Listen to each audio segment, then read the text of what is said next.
بسم اللہ الرحمن الرحیم نحمدہ ونصلی علی رسولہ الکریم والحمد للہ رب العالمین۔ باب تحریم الوصال فی الصوم وہو ان یصوم یومین او اکثر ولا یأکل ولا یشرب بینہما۔ صوم وصال کی حرمت کا بیان اور اس سے مراد 2 دن یا اس سے زیادہ دنوں کا روزہ رکھے اور درمیان میں کچھ نہ کھائے نہ پیے، تو اس کو صوم وصال کہتے ہیں، یعنی روزے کے ساتھ روزے کو ملا لینا، درمیان میں افطاری نہ کی جائے۔ عن ابی ہریرہ وعائشہ رضی اللہ عنہما ان النبی صلی اللہ علیہ وسلم نہا عن الوصال، متفق علیہ۔ حضرت ابو ہریرہ رضی اللہ عنہ اور حضرت عائشہ رضی اللہ عنہ روایت کرتی ہیں کہ نبی کریم صلی اللہ علیہ وآلہ وسلم نے وصال کا روزہ رکھنے سے منع فرمایا۔ وصال اس کا معنی ہوتا ہے متصل، یہ باب زاربا یضربو سے آتا ہے، یعنی واصلہ یصلو وصلاً بمعنی ملنا یا متصل ہونا، اسی سے صوم وصال ہے، یعنی جو لگاتار مسلسل رکھا جاتا ہے۔ تو اس حدیث مبارک میں صوم وصال سے منع فرمایا گیا۔ صوم وصال کی تعریف یہ ہے، جیسے کہ آپ کو بتائی، کہ اس طرح روزہ رکھا جائے کہ درمیان میں افطاری اور سحری نہ کی جائے۔ اس طرح روزہ رکھنا منع ہے، یہ کمزوری کا سبب بن جاتا ہے، جس کی وجہ سے دوسری عبادات میں نقصان آتا ہے۔ اس کے بارے میں فقہاء یہ فرماتے ہیں کہ امام ابو حنیفہ، امام مالک، سفیان ثوری رحمہ اللہ وغیرہ، اور ایک روایت میں امام شافعی رحمہ اللہ اور امام احمد رحمہ اللہ اور جمہور فقہاء کے نزدیک صوم وصال جو ہے یہ مکروہ ہے، اور امام شافعی رحمۃ اللہ علیہ اور اہل ظواہر کے نزدیک یہ حرام ہے۔ اسحاق بن راہوے رحمۃ اللہ علیہ اور بعض مالکیہ کے نزدیک جس میں طاقت ہو اس کے لیے جائز ہے، اور جس میں طاقت نہ ہو تو اس کے لیے حرام ہے۔ یعنی صوم وصال کے بارے میں علماء کے مختلف مذاہب ہیں۔ وعن ابن عمر رضی اللہ عنہما قال نہا رسول اللہ صلی اللہ علیہ وسلم عن الوصال قالوا انکا تواصل قال انی لست مثلکم انی اطعم و اسقا، متفق علیہ وہذا لفظ البخاری۔ حضرت ابن عمر رضی اللہ عنہما سے روایت ہے کہ نبی صلی اللہ علیہ وآلہ وسلم نے وصال کا روزہ رکھنے سے منع فرمایا۔ صحابہ نے عرض کیا کہ آپ خود تو وصال فرماتے ہیں، تو آپ صلی اللہ علیہ وآلہ وسلم نے فرمایا میں تم جیسا نہیں ہوں، مجھے تو کھلایا پلایا جاتا ہے۔ متفقون علیہ، یعنی بخاری اور مسلم کا اس پر اتفاق ہے، اور یہاں یہ الفاظ بخاری کے ہیں۔ تو یہاں پر فرمایا کہ ایک یوم وصال سے آپ صلی اللہ علیہ وآلہ وسلم نے منع فرمایا، اور حالانکہ آپ صلی اللہ علیہ وآلہ وسلم سے خود جو ہے اس طرح روزہ رکھنا آپ صلی اللہ علیہ وآلہ وسلم سے ثابت ہے، تو آپ نے یہ فرمایا کہ مجھ کو میرا رب کھلاتا اور پلاتا ہے، یعنی انی اطعم و اسقا۔ تو اللہ جل شانہ نے آپ صلی اللہ علیہ وآلہ وسلم کو صبر و تحمل کی خصوصی قوت عطا فرمائی تھی، جس کی وجہ سے آپ صلی اللہ علیہ وآلہ وسلم کئی دن بغیر کھائے اور پیے مسلسل روزہ رکھ لیتے تھے، اور فرمایا کہ مجھ کو میرا رب کھلاتا اور پلاتا ہے۔ اس جملے کے محدثین نے بہت سے مطلب بیان فرمائے، مثلا یہ کہ یہ جملہ حقیقت پر محمول ہے کہ اللہ کی طرف سے نبی کریم صلی اللہ علیہ وآلہ وسلم کو کھلایا پلایا جاتا تھا۔ پھر اب یہ سوال ہے کہ جب اللہ کھلاتے پلاتے تھے تو روزہ کیوں نہیں ٹوٹتا تھا؟ تو اس کا یہ جواب ہے کہ دنیا کے کھانے سے روزہ ٹوٹتا ہے، وہ کھلانا پلانا جو ہوتا تھا وہ تو جنت کا کھانا کھلانا پلانا تھا۔ اور بعض نے فرمایا کہ کھانا پینا مراد نہیں ہے، بلکہ مقصود قوت کا آنا ہے، یعنی آپ صلی اللہ علیہ وآلہ وسلم کو اللہ پاک قوت عطا فرما دیتے تھے۔ اور بعض نے یا انی اطعم و اسقا کا مطلب یہ بیان فرمایا کہ روزے کی حالت میں اللہ جل شانہ کے انوارات کا مشاہدہ اتنا زیادہ ہوتا جس سے آپ صلی اللہ علیہ وسلم کھانے پینے سے بے نیاز ہو جاتے تھے۔ بہرحال اس سے یہ معلوم ہوا کہ آپ صلی اللہ علیہ وسلم کی یہ خصوصیت تھی صوم وصال، اور آپ نے دوسروں کو یہ روزہ رکھنے سے منع فرمایا۔ باب تحریم الجلوس علی قبر، قبر پر بیٹھنے کی حرمت کا بیان۔ عن ابی ہریرہ رضی اللہ عنہ قال قال رسول اللہ صلی اللہ علیہ وسلم لن یجلس احدکم علی جمرۃ فتحرق صیابا فتخلص الى جلدہ خیر لہ من ان یجلس علی قبر۔ حضرت ابو ہریرہ رضی اللہ عنہ سے روایت ہے کہ نبی کریم صلی اللہ علیہ وسلم نے فرمایا، تم میں سے کسی شخص کا انگارے پر بیٹھنا جو اس کے کپڑوں کو بھی جلا دے اور اس آگ کا اثر اس کی کھال تک پہنچ جائے، یہ اس سے بہتر ہے کہ آدمی کسی قبر پر بیٹھے۔ تو یہاں پر آپ صلی اللہ علیہ وسلم نے قبر پر بیٹھنے سے بہتر یہ بتایا کہ آدمی انگارے پر بیٹھ جائے۔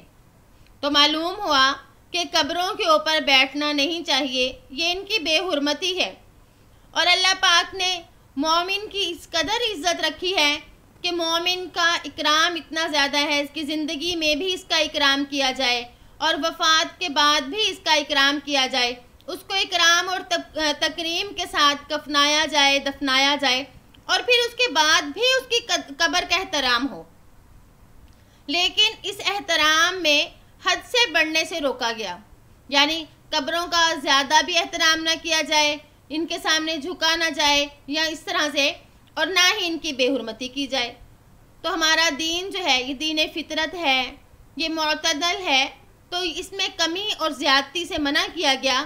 تو اس حدیث مبارک میں آپ صلی اللہ علیہ وسلم نے قبر کی بے حرمتی کرنے سے روکا، قبر کے اوپر بیٹھنے سے روکا، اور آپ نے فرمایا کہ اگر تمہیں یہ کہا جائے یا یہ فرمایا کہ تمہارا قبر پر بیٹھنا جو ہے اس سے تو بہتر ہے کہ تم ایسے انگارے پر بیٹھ جاؤ جو کہ اتنا زیادہ انگارہ ہو کہ تمہارے کپڑے بھی جل جائیں، تمہارا جسم تک اس کے اثر کو محسوس کرے اور جلے، تو پھر بھی وہ انگارہ جو ہے وہ بہتر ہے قبر پر بیٹھنے سے۔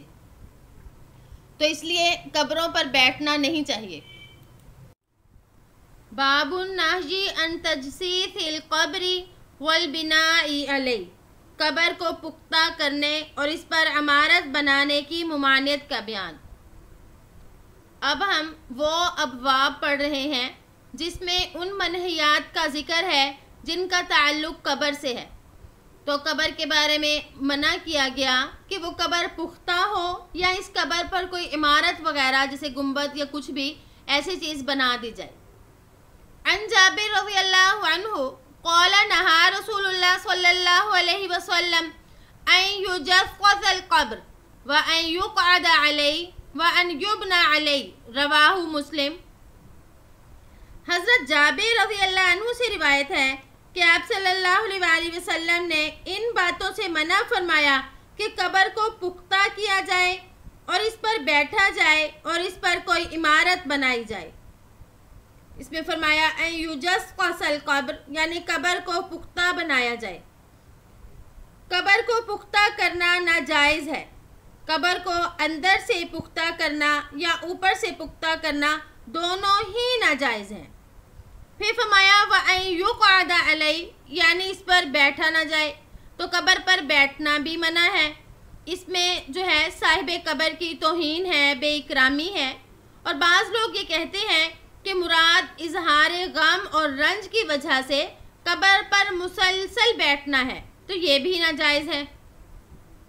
پھر فرمایا وَأَن يُبْنَى عَلَيْهِ، یعنی قبر پر عمارت بنانا۔